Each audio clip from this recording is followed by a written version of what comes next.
الله أكبر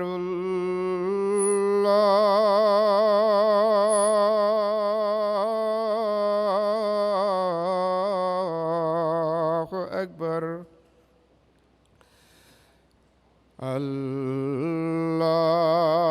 الله أكبر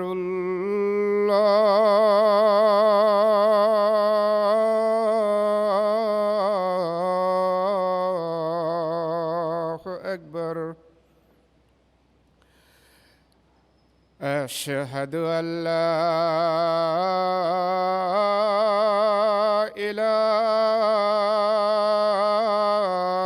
إله إلا الله أشهد أن لا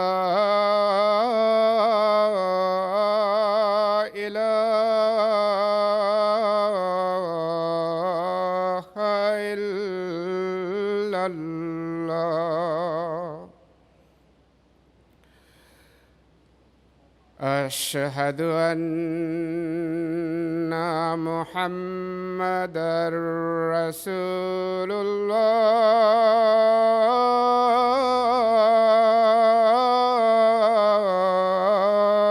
الله أشهد أن محمدًا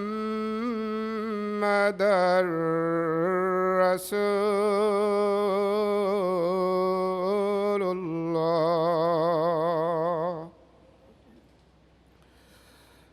حي على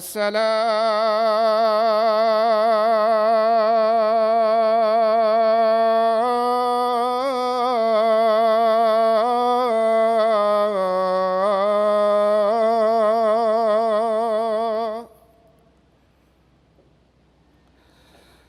حي على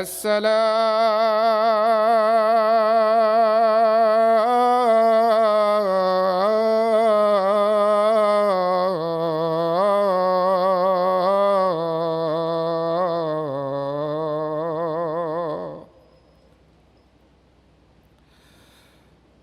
حي على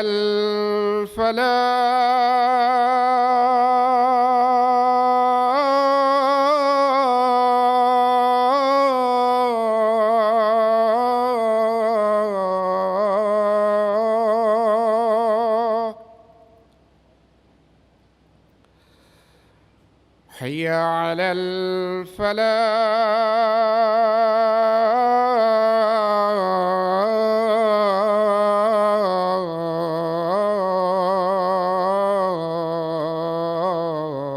الفلاح الله أكبر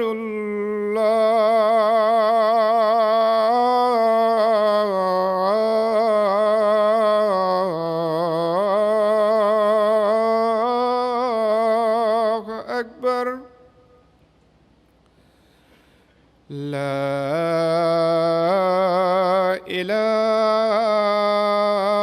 إله إلا الله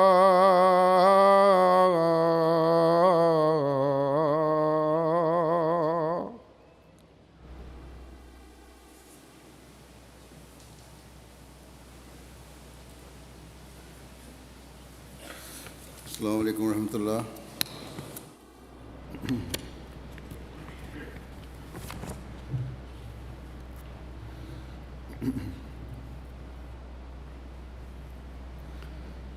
أشهد أن لا إله إلا الله وحده لا شريك له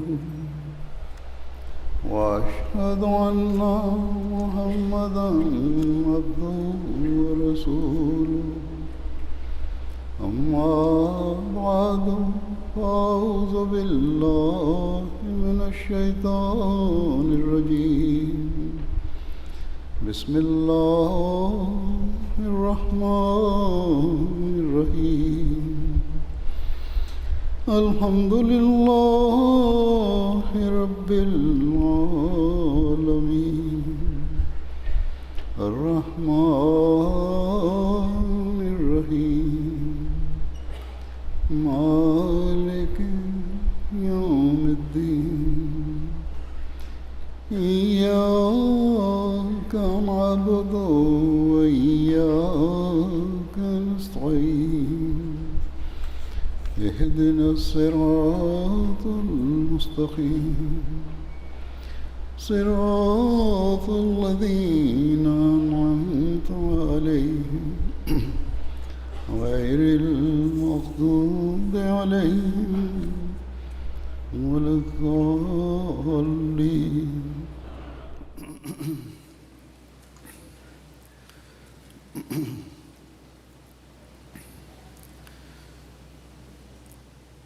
اللہ تعالیٰ ہمیں آج پھر جلسہ سالانہ یو کے میں شمولیت کی توفیق عطا فرما رہا ہے. گزشتہ ماہ جرمنی کا جلسہ سالانہ منعقد ہوا. دنیا کی بڑی مغربی ممالکی جماعتوں میں سے کینیڈا کا جلسہ ہوا جو جرمنی کے جلسے کے دنوں میں ہی تھا. پھر گزشتہ ماہ امریکہ کا جلسہ سالانہ ہوا اور دنیا کے اور بھی بہت سارے ممالک میں جلسے ہوئے. اور بڑی شان سے ہم ہر جگہ حضرت مسیح موعود علیہ الصلوۃ والسلام کے ساتھ اللہ تعالیٰ کی تائیدات اور نصرت کے وعدے پورے ہوتے دیکھتے ہیں. تاہم یو کے جلسہ سالانہ کی اپنی ایک حیثیت اس لحاظ سے بن چکی ہے کہ دنیا کی نظر اس طرف رہتی ہے، خاص طور پر اپنوں کی بھی غیروں کی بھی. اور ہر ایک لحاظ سے اس جلسے کو بین الاقوامی جلسے کی حیثیت دی جانے لگی ہے. اور یہ جلسہ صرف اب یو کے کا جلسہ نہیں رہا. گو کہ جیسا کہ میں نے جرمنی کے جلسے کے بارے میں بھی کہا تھا کہ اب جرمنی کا جلسہ بھی بین الاقوامی حیثیت اختیار کر گیا ہے. بہت سے ملکوں کی وہاں بھی نمائندگی تھی اور حاضری کے لحاظ سے بھی شاید جرمنی کے جلسہ کی حاضری یہاں سے زیادہ ہو، لیکن پھر بھی مرکزی جلسہ یو کے کا ہی ہے اور یہاں شمولیت کی باہر کے لوگوں کی کوشش زیادہ ہوتی ہے کیونکہ خلافت کا مرکز یہاں ہے. بس اس لحاظ سے دنیا کے مختلف ممالک سے اپنے بھی اور غیر بھی یو کے جلسہ سالانہ میں شامل ہونے کی کوشش کرتے ہیں.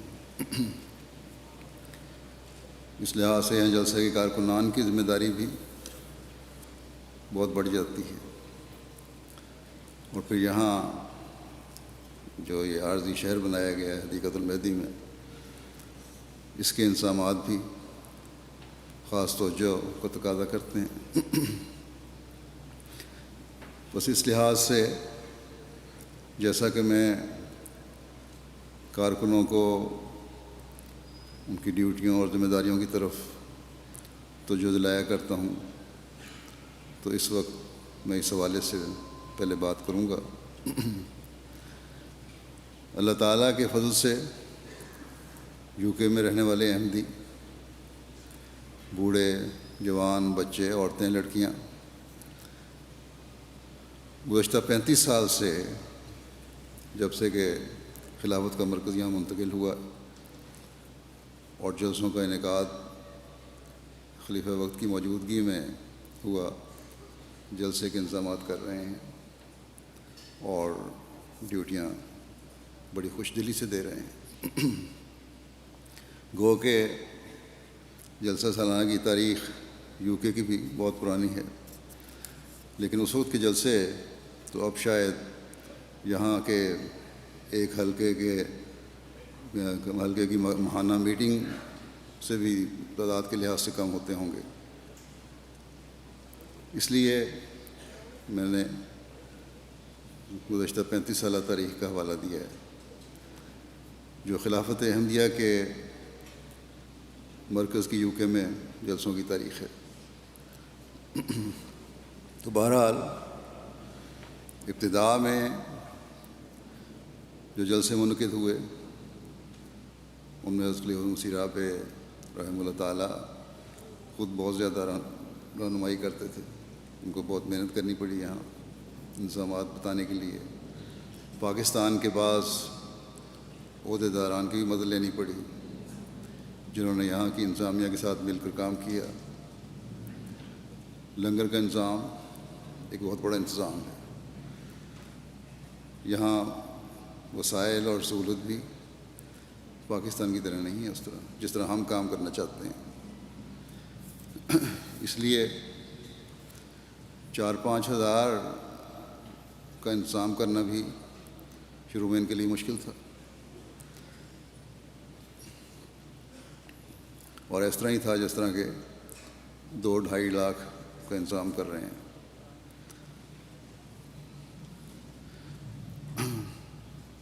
میں خلافت کے یہاں ہجرت کے بعد پہلی دفعہ 1988 کے جلسے میں شامل ہوا تھا، اور اس وقت انتظامیہ کی حالت دیکھ کر اندازہ ہوتا تھا کہ 5-6 ہزار کے لیے انتظام کرنا بھی ان کو کس قدر پریشانی میں ڈال رہا ہے۔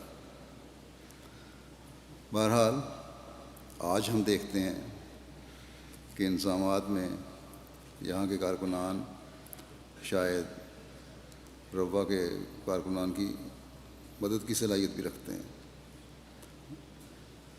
گزشتہ ہفتہ جو کارکنان کے ساتھ جلسہ کے انتظامات کی انسپیکشن کے بعد جو کھانا تھا، اس میں میرے قریب ہی روا سے آئے ہوئے ایک ناظر امور خارجہ جو ہیں، جو نائب جلسہ سالانہ بھی ہیں، بیٹھے ہوئے تھے۔ کھانے کے بعد میں نے دیکھا کہ انہوں نے روا سے آئے ہوئے ایک نمائندے کارکن کو بلایا اور کچھ باتیں کرتے رہے۔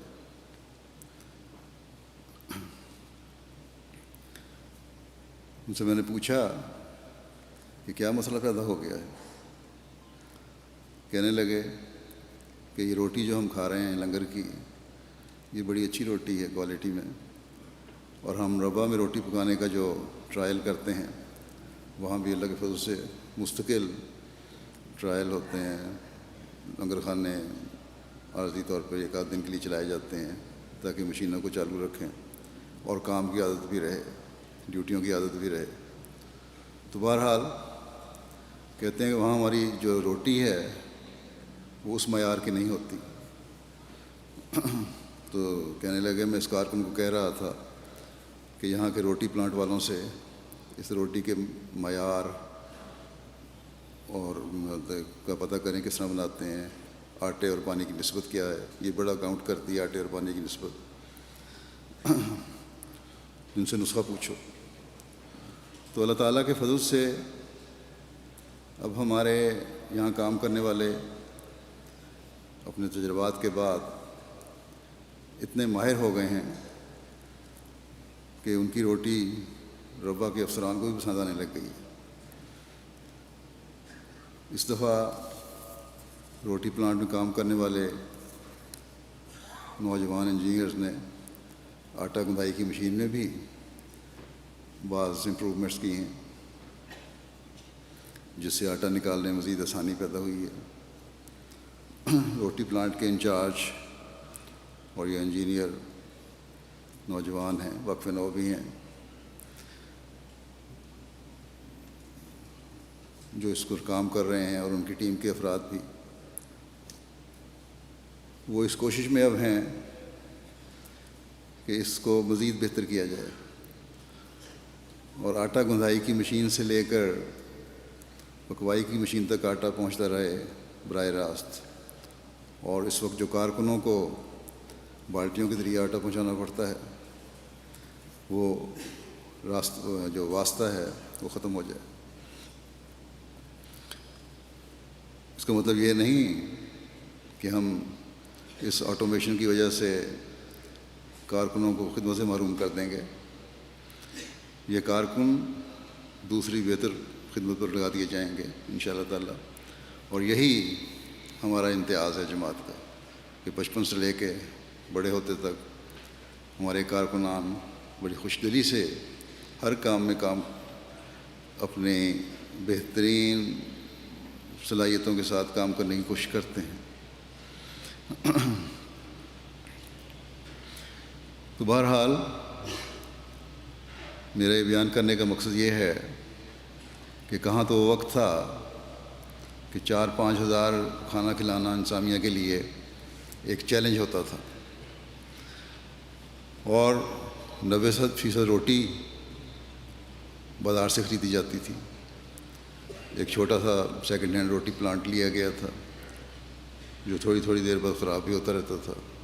انجینئر مستقل اس کے اوپر بیٹھے رہتے تھے، اور اس میں پرانے انجینئرز ہمارے بزرگ ہیں وہ کافی کام کرتے رہے، اور وہ پلانٹ صرف چند ہزار روٹی پکاتا تھا، اور وہ بھی گول نہیں ہوتی تھی، اسی طرح پیٹا بریڈ کی طرح ہوتی تھی۔ اور کہاں اب اللہ تعالیٰ کے فضل سے 35-40 ہزار افراد کے لیے روٹی خود پکاتے ہیں، لاکھوں کی تعداد میں روٹی پکتی ہے، اور اس کوالٹی میں ہے جو میں نے چیک بھی کی، لوگوں کو بھی پسند آئی، اور وقتاً فوقتاً میں اس روٹی کو چیک کرتا بھی رہتا ہوں۔ وہ بہت بہتر ہے جو پہلے روٹی پکتی تھی اس سے۔ اللہ تعالیٰ ان نوجوانوں کو جو یہ کام کر رہے ہیں مزید ان کے ہنر میں بھی اضافہ کرے، اور ان کو عقل بھی دے، اور اس میں بڑھاتا چلا جائے کہ جلسے کے مہمانوں کی پہلے سے بڑھ کر خدمت کرنے والے ہوں۔ اسی طرح لنگر خانے میں جو کھانا پکانے کی ٹیمیں ہیں وہ اپنے اپنے انچارج صاحبان کے ساتھ بڑی محنت اور لگن سے کام کر رہی ہیں۔ کھانے کا معیار جو ہے وہ بھی بہت بہتر ہے، اللہ کرے کہ ان 3 دنوں میں بھی یہ بہتر رہے۔ پھر لنگر خانے کے حوالے سے دیگیں دھونے کا شعبہ ہے، یہ بھی ایک بہت بڑا کام ہے۔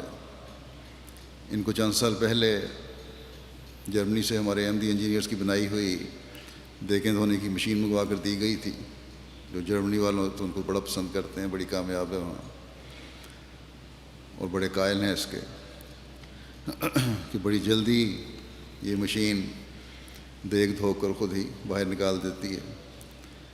یہاں ہمارے اس شعبہ نے 2-3 سال تک تو اس مشین کو استعمال کیا ہے، اور اس کے ساتھ ہاتھ دھونے کی ہاتھ سے بھی مشین دیگیں دھوتے رہے، یہ جاری رہا کام۔ میرے کہنے پر کہ اس مشین کو ضرور استعمال کرنا ہے، انہوں نے کیا، لیکن گزشتہ سال سے انہوں نے بڑی منت سے یہ کہنا شروع کیا کہ ہمیں ہاتھ سے ہی دھونے دیں، کہ ہم کم وقت میں یہ دیگیں دھو لیتے ہیں، بلکہ 1/3 وقت میں دھو لیتے ہیں، یعنی جتنی دیر میں مشین 1 دیگ دھوتی ہے ہم 3 دیگیں دھو لیتے ہیں، اور دھوتے بھی اس سے صاف زیادہ ہے اور بہتر ہیں۔ میں نے ان کے انچارج کو کہا تھا مذاکر اس دن کہ لگتا ہے کہ آپ نے اس شعبے میں کچھ جن رکھے ہوئے ہیں جو اتنی صفائی کر جاتے ہیں، کیونکہ جرمنی والے ابھی تک اس بات کو ماننے کو تیار نہیں کہ اتنے کم وقت میں کوئی دیگ دھو سکتا ہے۔ بہرحال اس شعبے میں بڑی محنت کا کام یہ لوگ کر رہے ہیں، اور صرف محنت نہیں کر رہے بلکہ یہ بڑی ایک تو ہے کہ محنت کرنا، وقت لگا دینا، یہ مشقت کا کام بھی ہے۔ پاکستان میں ایک قادیان میں تو یہ کام مزدوروں سے مزدوری دے کر کروایا جاتا تھا، لیکن یہاں بڑے اخلاص اور جذبے سے کارکن یہ کام کرتے ہیں۔ پھر کھانا کھلانے کا شعبہ ہے، اس میں بھی اس دفعہ انہوں نے بہتری کی کوشش کی ہے، جگہ بھی یہاں مارکیاں بڑی کی ہیں تاکہ مہمانوں کو آرام سے اور کم وقت میں کھانا کھلایا جا سکے۔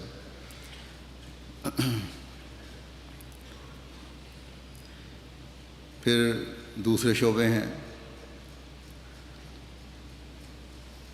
نظافت اور صفائی کا شعبہ ہے، کار پارکنگ کا شعبہ ہے، ٹریفک کا شعبہ ہے، جلسہ گاہ کے اندر مختلف اور شعبہ جات ہیں، سیکیورٹی کا ایک بہت بڑا اہم شعبہ ہے، اور اسی طرح اور متفرق شعبے ہیں، اور اپنے اپنے جگہ پر ہر شعبہ ہی بڑا اہم ہے۔ ان تمام شعبوں میں کام کرنے کی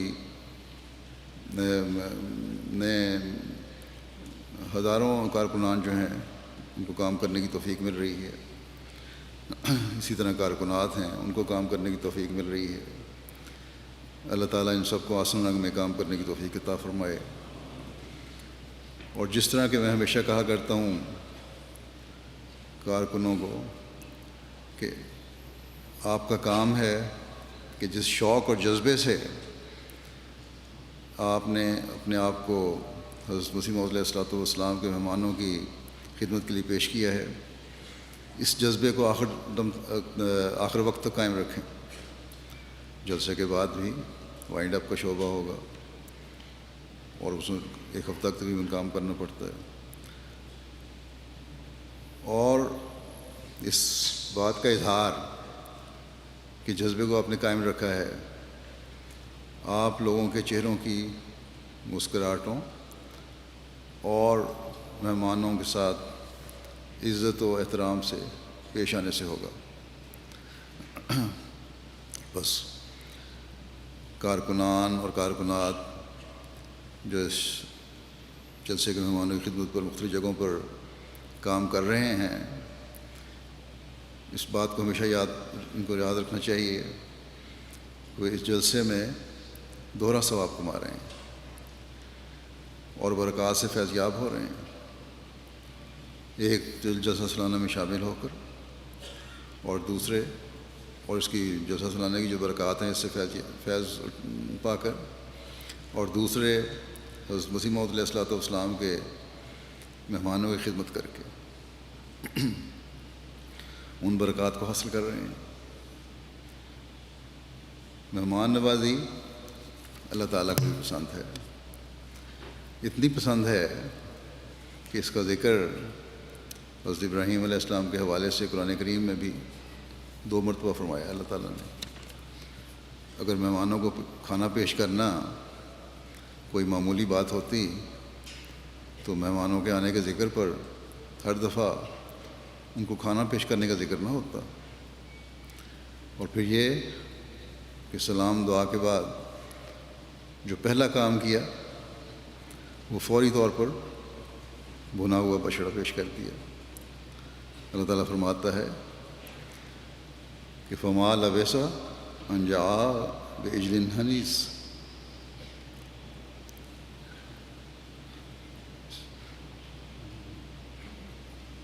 پھر وہ بھنا ہوا بچڑا بڑی جلدی سے لے آیا۔ اس زمانے میں جو خاطر ہو سکتی تھی وہ کی، اور اپنے جانور ذبح کر کے انہیں مہمانوں کے سامنے پیش کرنا بھی بہت بڑی خاطر تھی، اور وہاں فوری طور پر مہیا بھی ہو سکتی تھی۔ جو مہمان نوازی کا اصول طریق تھا اس کا جو اعلیٰ معیار تھا وہ دکھایا گیا۔ آج کل کے حالات کے مطابق جو مہمان نوازی ہے وہ ہمیں کرنی چاہیے۔ یہاں مہمان کی خاطر داری ایسی کرنی چاہیے، یہ ضروری نہیں کہ ضرور محنت سے کی جائے اور بڑی محنت سے بچھڑے تلاش کیے جائیں، بلکہ جو آسانی سے اور جلد مہیا ہو سکے، ان کو آسانی سے اور جلد مہیا بھی ہو سکتا تھا اور اعلیٰ مہمان نوازی بھی تھی، وہ کرنا چاہیے ہمیں۔ حضرت صلی اللہ علیہ وسلم کا اسوہ حسنہ اس بارے میں ہمارے سامنے ہے۔ اگر کھجوریں میسر ہیں تو وہ پیش کر دی. اگر گوشت یا کوئی اور اچھا کھانا ہے تو وہ پیش کر دیا. اگر بکری کا دودھ ہے تو وہ پیش کر دیا. اگر اپنے پاس کچھ نہیں ہے تو صحابہ کو فرمایا کہ اس مہمان کو اپنے گھر لے جاؤ اور ان کی مہمان نوازی کرو. حضرت صلی اللہ علیہ وسلم نے اللہ تعالیٰ اور یوم آخرت پر ایمان لانے والوں کو جن 3 باتوں کے کرنے کا فرمایا ہے وہ سب ایسی ہیں جو ایک دوسرے کے حقوق سے تعلق رکھتی ہیں، معاشرے کو پرامن بنانے سے تعلق رکھتی ہیں. پہلی بات یہ کہ اچھی بات کرو یا خاموش رہو، فضول قسم کی باتیں کر کے بدعنوانی پیدا نہ کرو، آپس میں رنجشیں پیدا نہ کرو. ایک مومن لغو اور بیہودہ باتیں نہیں کرتا. دوسرے یہ کہ اپنے پڑوسی کی عزت کرو، کہ پڑوسی کا بہت بڑا حق ہوتا ہے کہ اس کی عزت کی جائے اور اس کا خیال رکھا جائے. یہاں جو جلسے میں شامل ہونے والے ہیں سب ایک دوسرے کے پڑوسی بھی ہیں، آنے والے مہمان بھی، کام کرنے والے بھی، اور مہمانوں کے لیے جو کارکنان کام کرنے وہ بھی. بس اس لحاظ سے مہمانوں کو بھی کام کرنے والوں کی عزت اور احترام کرنا چاہیے اور کارکنوں کو بھی مہمانوں کا عزت اور احترام کرنا چاہیے. پھر آپس میں جو ملتے ہیں ایک دوسرے کو وہ عزت و احترام سے پیش آئیں. اور تیسری بات یہ بتائی کہ اپنے مہمان کا احترام کرو. اب یہ خاص طور پر میزبانوں کے لیے ایک حسین اور پرامن معاشرے کے قیام کے لیے یہ بنیاد ہیں. اللہ تعالیٰ کے حکموں سے یہ حکم ہے اور مومن کی یہ نشانی ہے. حضرت صلی اللہ علیہ وسلم کے پاس جب زیادہ مہمان آتے تھے تو صحابہ میں بانٹ دیا کرتے تھے اور پھر مہمانوں سے پوچھا بھی کرتے تھے کہ کیا تمہارے بھائیوں نے تمہاری مہمان نوازی اچھے طور پر کی. اور پھر صحابہ بھی حضرت صلی اللہ علیہ وسلم کی صحبت یافتہ اور تربیت یافتہ تھے، آپ سے فیض پانے والے تھے. وہ ایسی مہمان نوازی کرتے تھے کہ مہمان جواب دیا کرتے تھے کہ ہمیں ہمارے میزبانوں نے اپنے سے بہتر رکھا اور اپنے سے بہتر کھلایا. تو یہ طریق تھے حضرت صلی اللہ علیہ وسلم کے صحابہ کی مہمان نوازی کے. ہم تو ان مہمانوں کی وہ بھی دین سمجھنے کے لیے اور دین کا علم حاصل کرنے کے لیے آیا کرتے تھے، اور یہاں جو آنے والے ہیں وہ بھی اسی مقصد کے لیے آ رہے ہیں، اور ہم اسی بات پر مقرر کیے گئے ہیں جو حضرت مسیح علیہ السلام کے بلانے پر خالصتاً دینی جلسہ میں شمولیت کے آ رہے ہیں کہ ان کی خاص طور پر مہمان نوازی کریں. اللہ تعالیٰ کے فضل سے اللہ تعالیٰ نے جماعت کے وسائل میں بھی پہلے سے بہت زیادہ کشائش پیدا کر دی ہے، اور جماعتی نظام کے تحت بھی مہمان نوازی ہوتی ہے. بلکہ بعض گھروں میں ٹھہرے ہوئے مہمانوں کے لیے بھی گھر والوں کو اجازت ہے اور اس کا انتظام ہے کہ حضرت مسیح علیہ السلام کے جاری لنگر سے کھانا لے جا سکتے ہیں اپنے مہمانوں کے لیے، لے جانا چاہیں تو لے جائیں. لیکن صحابہ کے حالات تو ایسے نہیں تھے کہ مرکزی انتظام بھی کوئی ہوتا ان کے لیے، وہ بھی کوئی نہیں تھا. اور ان کے ذاتی حالات بھی اکثر کے ایسے نہیں تھے شروع میں کہ ان کو کشائش ہو، بلکہ ایسے واقعات ملتے ہیں کہ بچوں کو بھی بھوکا سلا دیا، خود بھی میاں بیوی بھوکے رہے، اور مہمان کو جو تھوڑا بہت کھانا تھا وہ کھلا دیا. اور پھر ان کے اس فعل کو اللہ تعالیٰ نے بھی خوب سراہا اور خوش ہوا ان کی اس بات پر. اور حضرت صلی اللہ علیہ وسلم کو ایسا واقعہ ملتا ہے، اطلاع دی اس خاص واقعے کی. بس وہ لوگ جن کا اسوہ ہمیں اپنانے کا حکم ہے، قربانی کر کے مہمان نوازی کیا کرتے تھے، اور آج اللہ تعالیٰ کے فضل سے حضرت مسیح موعود علیہ الصلوۃ والسلام کی جماعت میں بہت سے افراد ہیں جو قربانی کے جذبے سے مہمان نوازی کرتے ہیں، اور یہی ہمیں کرنی چاہیے۔ باوجود جماعتی سہولت کے خود مہمان نوازی کرنا چاہتے ہیں بعض لوگ۔ کارکنان جو ڈیوٹی پر ہیں، کسی بھی خدمت المأمور ہیں، انہیں چاہیے کہ ان میں سے بعض نہیں بلکہ ہر ایک 100% قربانی کے جذبے سے خوش اخلاقی کا مظاہرہ کرتے ہوئے مہمان نوازی کرے۔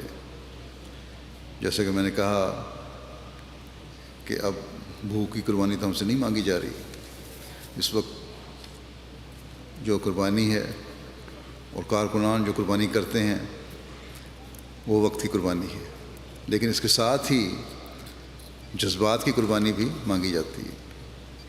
بعض دفعہ مہمان نامناسب رویہ دکھا دیتے ہیں، تو اس حالت میں جذبات کی قربانی کرنی پڑتی ہے، صبر کرنا پڑتا ہے، خاموش ہونا پڑتا ہے۔ اس لیے خاموش ہونا پڑتا ہے کہ ہمیں مہمانوں پر حسن ظنی ہے کہ یہ لوگ نیک نیتی سے دینی اور روحانی پیاس بجھانے کے لیے آئے ہیں، شاید کسی غلط فہمی کی وجہ سے انہوں نے زیادتی کا رویہ دکھایا ہو، اس لیے ہم معذرت کر کے چاہے اپنی غلطی نہ بھی ہو ان کا کام کر دیتے ہیں۔ اور یہ اعلیٰ اخلاق ہیں مہمانوں کے لیے جو اس زمانے میں جو ہمیں مہمانوں کے لیے دکھانے چاہیے، جو اس زمانے میں حضرت مسیح موعود علیہ الصلوۃ والسلام ہم سے چاہتے ہیں۔ حضرت مسیح موعود علیہ السلام کے اپنے ایسے بہت سے واقعات ہیں جن سے آپ کی مہمانوں کی دلداری اور مہمان نوازی کے اعلیٰ معیار قائم کیے ہوئے نظر آتے ہیں۔ ایک دفعہ جب دور دراز کے ایک علاقے سے آئے ہوئے مہمان لنگر خانے کے کارکنوں کی انکار کی وجہ سے کہ ہم اپنا سامان نہیں اتاریں گے، ناراض ہو کر واپس چلے گئے، اور حضرت مسیح موعود علیہ الصلوۃ والسلام کو جب اس بات کا پتہ چلا تو بیان کیا جاتا ہے کہ آپ ایسی حالت میں کہ جوتا پہننا بھی مشکل تھا، جیسے کسی بہت ہی ہنگامی صورتحال پیدا ہو گئی ہو، جلدی جلدی ان کے پیچھے چلے گئے پیدل۔ وہ لوگ ٹانگے پہ جا رہے تھے۔ بہرحال ان لوگوں نے جب دیکھا کہ حضرت مسیح علیہ الصلوۃ والسلام تشریف لا رہے ہیں، ان کو آتے دیکھا تو ٹانگا کھڑا کر دیا اور ٹانگے سے اترے۔ حضرت مسیح علیہ الصلوۃ والسلام نے ان سے معذرت کی اور واپس چلنے کو کہا، اور واپس موڑا ان کا ٹانگا، اور انہیں کہا کہ آپ ٹانگے پر بیٹھ جائیں اور میں آپ کے ساتھ ساتھ پیدل چلتا ہوں۔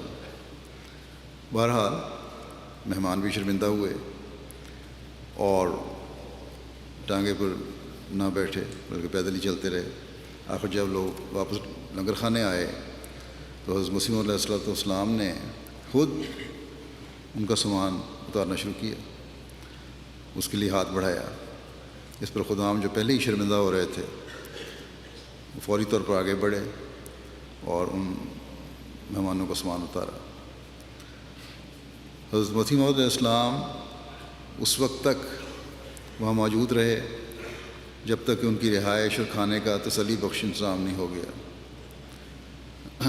آپ نے اپنے کارکنوں کو فرمایا کہ دیکھو بہت سے مہمان آئے ہوتے ہیں۔ ایک موقع پر آپ نے فرمایا بعض کو تم پہچانتے ہو بعض کو نہیں۔ اس لیے مناسب یہ ہے کہ سب کو واجب الاحترام جان کر ان کی تواضع اور خدمت کرو۔ فرمایا تم پر میرا حسن ظن ہے کہ مہمان کو آرام دیتے ہو، بس یہ حسن ظن ہم نے آج بھی قائم رکھنا ہے۔ اس کے بعد میں مہمانوں کو بھی کچھ کہنا چاہتا ہوں۔ ایک تو پہلے میں نے بات کی کہ ایک دوسرے کا خیال رکھنا، جس بات کا سب کا فرض ہے، مہمانوں کا بھی، میزبانوں کا بھی۔ جہاں اسلام ہمیں مہمانوں کی عزت اور تکریم کا حکم دیتا ہے، تو ساتھ ہی مہمانوں کو بھی حکم دیتا ہے کہ تم زیادہ بوجھ میزبان پر نہ بنو۔ حضرت صلی اللہ علیہ وسلم نے فرمایا کہ زیادہ لمبا کسی کے یہاں مہمان ٹھہرنا جو ہے، گھر والے پر بوجھ بننا جو ہے، وہ اسی طرح ہے جیسا تم صدقہ لے رہے ہو۔ ہر ایک کے حالات ایسے نہیں ہوتے کہ شروع سے آخر تک ایک جیسی مہمان نوازی کر سکے۔ تو مہمان کو بھی حکم ہے کہ تم بھی گھر والوں کا خیال رکھو۔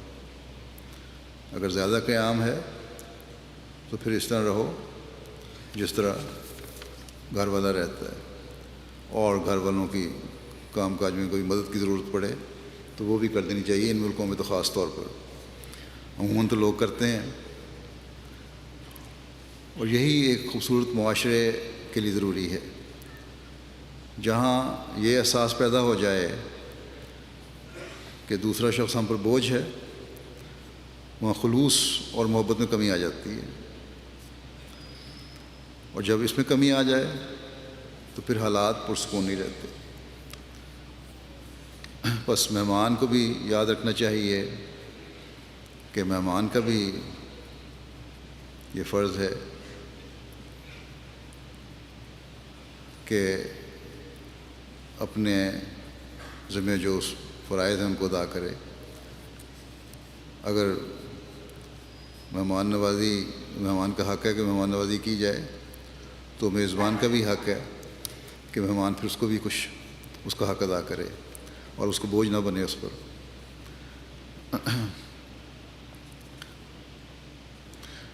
اس حق کو حضرت صلی اللہ علیہ وسلم نے صرف چند روز تک محدود کیا ہے مہمان کے۔ یہاں انتظامیہ کو میں یہ بھی کہہ دوں کہ ہمارے جلسہ پر آئے ہوئے جو مہمان ہیں، اگر 1 مہینہ بھی ٹھہرتے ہیں تو ان کی مہمان نوازی کرنی ہے ہم نے۔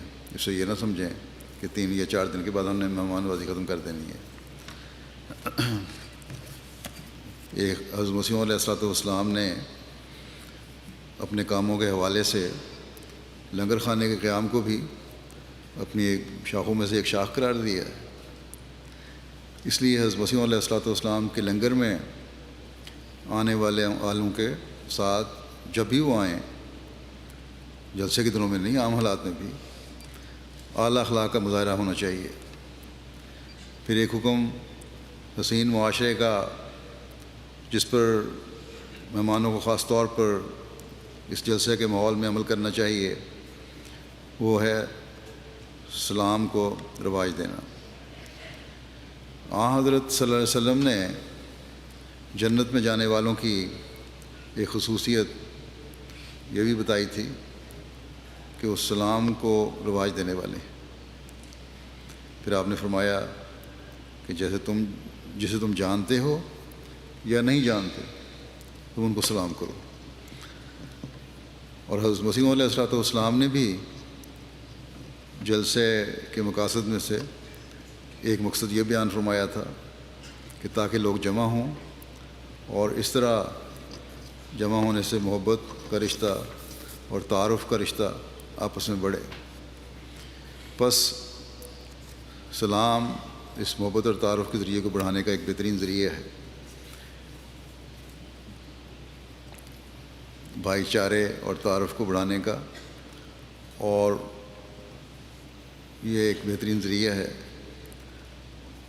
اور اس کا ایک یہ بھی فائدہ ہے کہ کہ جن کی آپس کی رنجشیں ہیں کسی بھی وجہ سے، وہ بھی دور ہوں گی۔ پھر یہاں جو لوگ آئے ہیں وہ خالصتاً للہ آئے ہیں، اور اسی سوچ کے ساتھ آنا چاہیے۔ ایک للہی مقصد ہے ان کا آنے کا، دینی اور علمی اور روحانی پیاس کو بجھانے کے لیے آئے ہیں، یا اس کے حصول کے لیے آئے ہیں، اور یہ مقصد جیسا کہ میں نے کہا یہی ہونا چاہیے۔ تو پھر آپس کے تعلقات کو بھی ہر ایک کو بہتر کرنا چاہیے، اور رنجشوں اور نفرتوں کو دور کرنے کی بھرپور کوشش کرنی چاہیے۔ پھر حضرت مسیح موعود علیہ الصلوۃ والسلام نے فرمایا کہ جلسے میں آ کر اس مقصد کو پورا کرنے کی بھی کوشش ہونی چاہیے کہ دنیا کی محبت ٹھنڈی ہو اور اپنے مولا کریم اور رسول مقبول صلی اللہ علیہ وسلم کی محبت دل پر غالب آ جائے۔ بس اس محبت کے حصول کے لیے جلسے کے پروگرام میں خاص طور پر شامل ہوں، اسے سنیں، غور کریں، جلسے کے دوران بھی اور چلتے پھرتے بھی ذکر الہی کرتے رہیں، اور نماز با جماعت خاص فکر اور توجہ سے ادا کریں، اور نوافل اور تہجد پڑھنے کی طرف بھی توجہ دیں، خاص طور پر جن کا یہاں قیام ہے وہ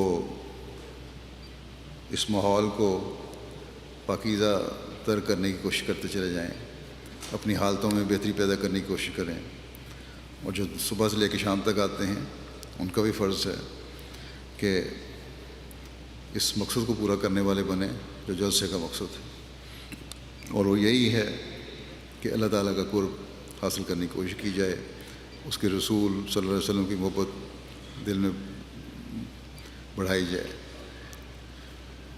اور یہ بہت بڑا کام ہے جو حضرت مسیح موعود علیہ السلام نے ہمارے سپرد فرمایا ہے کہ اللہ تعالیٰ اور اس کے رسول کی محبت ہمارے دلوں پر غالب آ جائے۔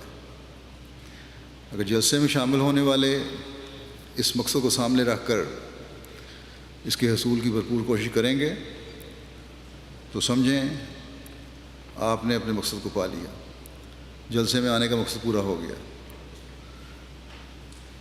اور رہائش اور کھانا تو ضمنی چیزیں بن جائیں گی۔ پھر اصل مقصد یہ ہوگا کہ ہم نے اپنی روحانی حالت کو بہتر سے بہتر کرنا ہے، اس کو ترقی دینی ہے۔ اگر یہ حاصل ہو گیا تو جیسا کہ میں نے کہا جلسے پر آنے کے مقصد کو پا لیا۔ اسی طرح انتظامی لحاظ سے مہمان اس بات کا بھی خیال رکھیں کہ عارضی اور وسیع انتظام میں بعض کمیاں رہ جاتی ہیں، اگر کہیں ایسی صورت دیکھیں تو صرف نظر کریں۔ کارکنوں کو تو میں نے کہا ہے کہ وہ کسی سختی کو اگر کسی کی طرف سے مظاہرہ ہو تو برداشت کریں، لیکن مہمانوں کا بھی کام ہے، شامل ہونے والوں کا بھی کام ہے کہ کمزوریوں کو صرف نظر کریں، اور اگر ایسی کمیاں دیکھیں تو کارکنوں کا ہاتھ بٹائیں۔ میں نے دیکھا ہے بعض مہمان بڑے شوق سے خود میزبان بن کر کام کرنا شروع کر دیتے ہیں اگر ضرورت ہو تو، مثلاً غسل خانوں کی صفائی ہے، اگر زیادہ رش ہو اور ڈیوٹی پر متعین کارکن پوری طرح صفائی کا انتظام نہ کر سکیں تو بعض مہمان خود ان ڈیوٹی والوں کے ساتھ یہ کام کرنے لگ جاتے ہیں، اور یہی جذبہ ایک احمدی میں ہونا چاہیے، اور یہی وہ حقیقی روح ہے جو آپس کے پرخلوص معاشرے کو قائم کرتی ہے۔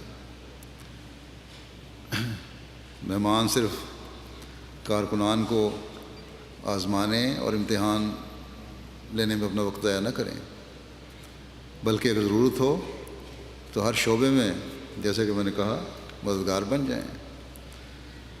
اسی طرح پارکنگ وغیرہ میں بھی بعض دفعہ رش کی صورت میں ہنگامی صورت پیدا ہو جاتی ہے، ایسے حالات میں کاروں پر آنے والے صبر اور حوصلے سے انتظامیہ سے مکمل تعاون کریں۔ بعض دفعہ عورتوں مردوں دونوں طرف سے بعض شکایات آ جاتی ہیں، آنے والے احباب و خواتین مکمل تعاون نہیں کرتے۔ اسی طرح داخلی راستوں پر جہاں سکیننگ وغیرہ کا انتظام ہے وہاں عموماً تو لائنیں لگتی ہیں، بڑے صبر اور تحمل کا مظاہرہ کیا جاتا ہے، لیکن بعض دفعہ کسی ایک عادت کی وجہ سے ماحول خراب بھی ہو جاتا ہے۔ وہاں ہر ایک کو مکمل طور پر صبر کا مظاہرہ کرنا چاہیے۔ اگر تھوڑا سا وقت بھی لگ جائے تو کوئی حرج نہیں ہے، اس لائن لگانے سے بہتر نکاس ہو سکتا ہے۔ پھر جلسہ گاہ میں بیٹھنے والے جلسے کے دوران ہمیشہ کہا کرتا ہوں اپنے دائیں بائیں نظر رکھیں، اسی طرح چلتے پھرتے ہوئے بھی اپنے ماحول پہ نظر رکھیں۔ سیکیورٹی کے حوالے سے انتظامیہ جو بھی ہدایت دے اس پر عمل کرنے کی پوری کوشش کریں، اور سب سے بڑھ کر یہ کہ جلسے کی کامیابی اور اپنے جلسے میں آنے کے مقصد کو پورا کرنے اور ہر شریر کی شرارت سے بچنے کے لیے مستقل دعا کرتے رہیں۔ جماعت کی ترقی حاسدوں کو حسد میں بڑھاتی چلی جا رہی ہے، اس لیے دعاؤں کی طرف بہت توجہ کی ضرورت ہے۔ ان دنوں میں پاکستان میں بھی احمدیوں کے حالات کے متعلق دعا کریں، وہاں بھی لگتا ہے کہ حالات دوبارہ اس طرف جا رہے ہیں، مخالفت کی طرف۔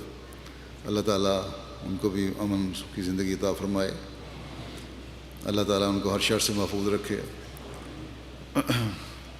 مخالفین کے نئے یا پرانے منصوبوں کو ناکام و نامراد کر دے۔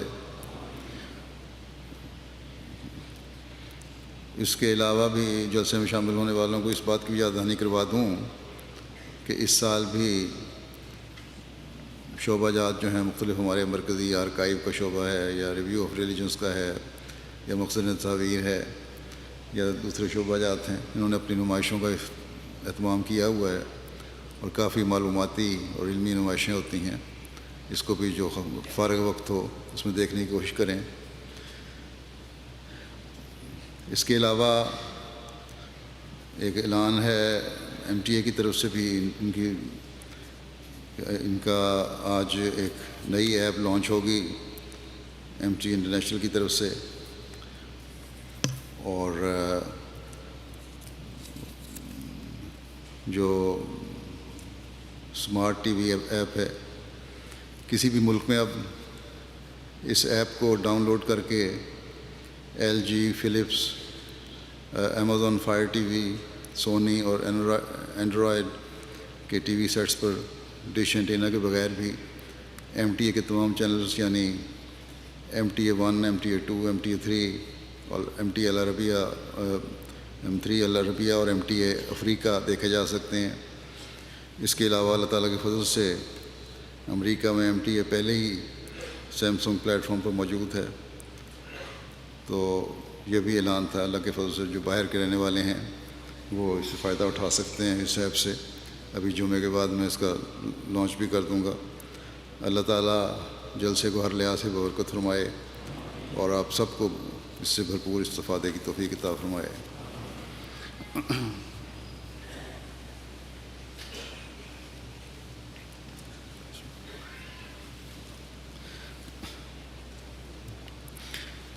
الحمد لله نحمده ونستعينه ونستغفره ونؤمن به ونتوكل عليه ونعوذ بالله من شرور أنفسنا ومن سيئات أعمالنا، من يهده الله فلا مضل له ومن يضلل فلا هادي له، ونشهد أن لا إله إلا الله ونشهد أن محمدا عبده ورسوله۔ عباد الله رحمكم الله، إن الله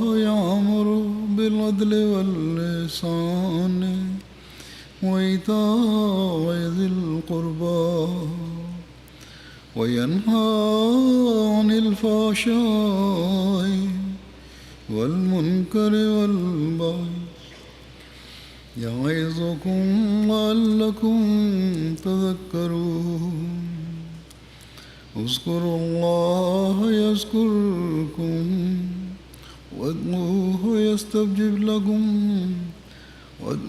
يستجب لكم ولذكر الله أكبر.